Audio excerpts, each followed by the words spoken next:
Once you reach a certain point, you have to broaden your perspective. yourself, Otherwise, you become a frog in the well. And this T-shaped leadership is what prevents you or brings the frog out of the well so that you can really have wider expertise. Yeah.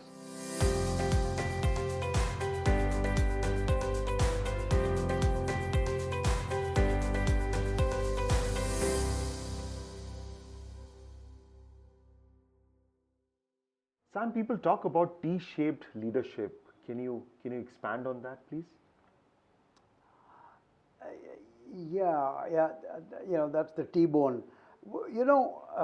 We start our careers, we are quite young when we start our careers. We probably received a particular type of education or a particular type of training or apprenticeship, whatever, and we enter into the workforce with a certain set of skills.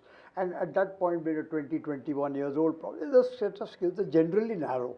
There's very, focused in one area or two areas, and we accept a job which will enable us to do well because we can apply those skills. And obviously, the application of any skill sharpens the saw, and we become better at it. Now, what happens really is that if we manage our careers well, and if we are fortunate enough to work with good companies or good employers, we begin to go up in a career and we climb the ladder, as they say, and we actually get greater responsibilities. We get more interesting jobs to do, more burden as well. I agree with you, but it comes with the territory. Right. And the beauty is that slowly, maybe also we get trained, and normally what happens is our organization, the way they work, they are functional. Because we are functional, we will be trained little more in that area. Whatever I was doing, a little more I will know. And I will get to know a little more, I'll become more expert at that. Yeah. Imagine if you do this for 10 or 15 years, you end up with huge amount of domain knowledge. Right. Your domain excellence becomes deep, and that is the bone of the tea. Correct. You really know so much about, you are level 1, level 2, level 3. You really are a level 5 expert in that area. That's all very good up to a certain point.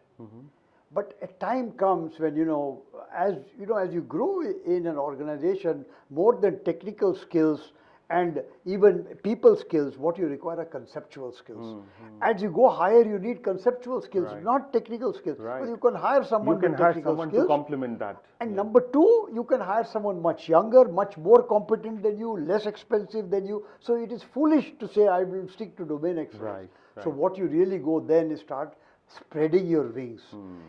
This is where some of us do it better, some of us don't do it, or some of us do it less, where you begin to learn about many, many other aspects. Right. And this is why, as you go up, you're called a general manager, and not a specific, from finance manager, you become general manager, because you have general expertise now. For general expertise, you require not only domain knowledge, of course you need domain knowledge in something or the other, because you have to climb on that base. That ladder is the only ladder that will allow you to climb. But beyond a certain point, now you must be able to connect A and B. For example, someone creates a wheel, someone invents a chair, you must be able to put it together and invent a wheelchair. Right. Now this requires conceptual skills, not domain knowledge. Yeah. The conceptual skills can only come from multi-domain experience. Or you have to know, you have to have interest in, finance, you have to have interest in people, you have to have interest in some product marketing.